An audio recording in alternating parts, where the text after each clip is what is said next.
Setelah Mordekai mengetahui segala yang terjadi itu, ia mengoyakkan pakaiannya, lalu memakai kain kabung dan abu. Kemudian keluar berjalan di tengah-tengah kota, sambil melolong-lolong dengan nyaring dan pedih. Dengan demikian, datanglah ia sampai ke depan pintu gerbang istana raja. Karena seorang pun tidak boleh masuk pintu gerbang istana raja dengan berpakaian kain kabung.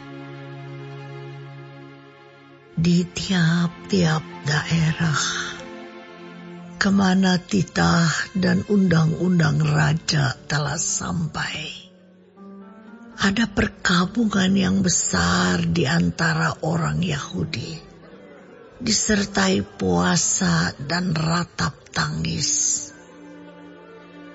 Oleh banyak orang dibentangkan kain kabung dengan abu sebagai lapik tidurnya. Ketika dayang-dayang dan sida-sida Ester memberitahukan hal itu kepadanya, maka sangatlah risau hati sang ratu. Lalu dikirimkannya pakaian supaya dipakaikan kepada Mordekai, dan supaya ditanggalkan kain kabungnya daripadanya. Tetapi tidak diterimanya.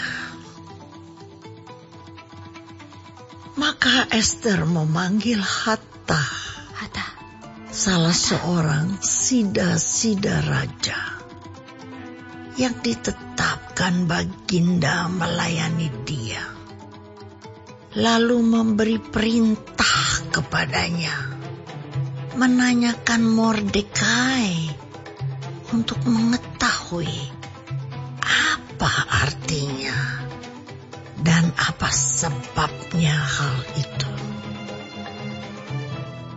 Lalu keluarlah Hatta mendapatkan Mordekai di lapangan kota yang di depan pintu gerbang istana raja.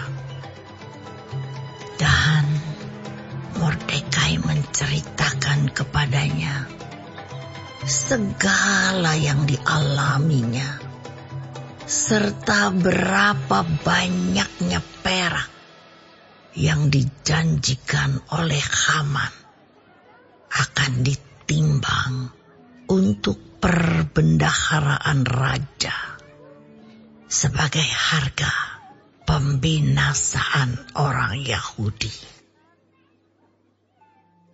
Juga salinan surat undang-undang yang dikeluarkan di Susan untuk memunahkan mereka itu diserahkannya kepada Hatta supaya diperlihatkan dan diberitahukan kepada Ester. Lagi pula Hatta disuruh menyampaikan pesan kepada Ester supaya pergi menghadap raja untuk memohon karunia-Nya dan untuk membela bangsanya di hadapan baginda. Lalu masuklah Hatta dan menyampaikan perkataan Mordekai kepada Ester.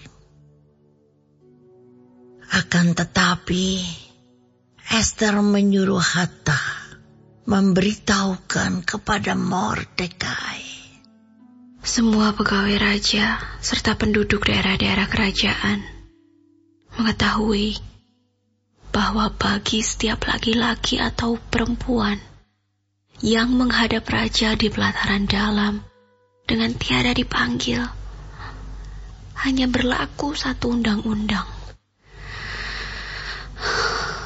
yakni hukuman mati. Hanya orang yang kepadanya raja mengulurkan tongkat emas yang akan tetap hidup.